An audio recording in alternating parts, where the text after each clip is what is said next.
IRS Audit. Hi, welcome back. In this segment, I wanted to explain the IRS audit process for people that it's a very uncomfortable word that you get when you're saying you're being audited. And the IRS uses a word, they use the word examination, which is a softer way of saying we're examining your tax return, but it really is the same thing.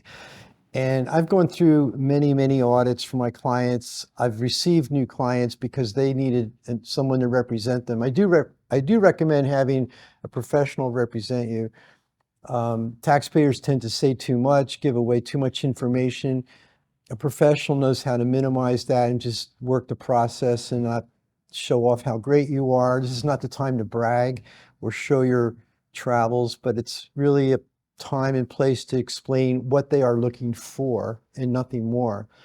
One thing you should know is the IRS does not call you and it doesn't email you. They don't have emails and they don't use the telephone to introduce themselves. It's always going to be by mail. So if you get any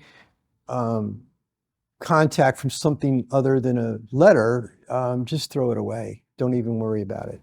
What triggers an audit is often not because you're doing something nefarious or crazy, but there's a discrepancy. They say that you deducted X amount of dollars for interest, or your W-2 says one thing and you reported a different thing. These are the easiest examinations to resolve through correspondence. And I believe most people can just handle this by mailing in the requested document in a timely manner. That's probably the biggest area, and we'll go into some statistics later. The other discrepancy that tends to trigger an audit, or not a discrepancy, is maybe they have unusual deductions. Somebody might make a big deduction to a charity and they're making very little money, but they inherited something, they're giving it away. They want to know what's going on, or you had some large loss or something unusual, and they have all these algorithms and statisticals that just bring it up to a point where let's take a look at this, let's examine it. And many times everything can be explained in the mail by sending it right back. I will say that the way to handle any of these IRS correspondence audits or communications is to be timely. Don't hide by putting the mail in a drawer and say, I don't want to look at it, and and be respectful, because these auditors at the IRS are trying to verify accuracy. That's their job. They're not trying to pick on you. So if you just respectfully answer them and give them things in a timely manner, it goes away very quickly. I'd say 8 out of 10 times. So what I'm going to do is go through what happens when you get something in the mail, how it works. And there's usually 2 ways they can do it. Most of it's by mail, and the other way is you can go to their place, which is an office visit, or they'll come to your place.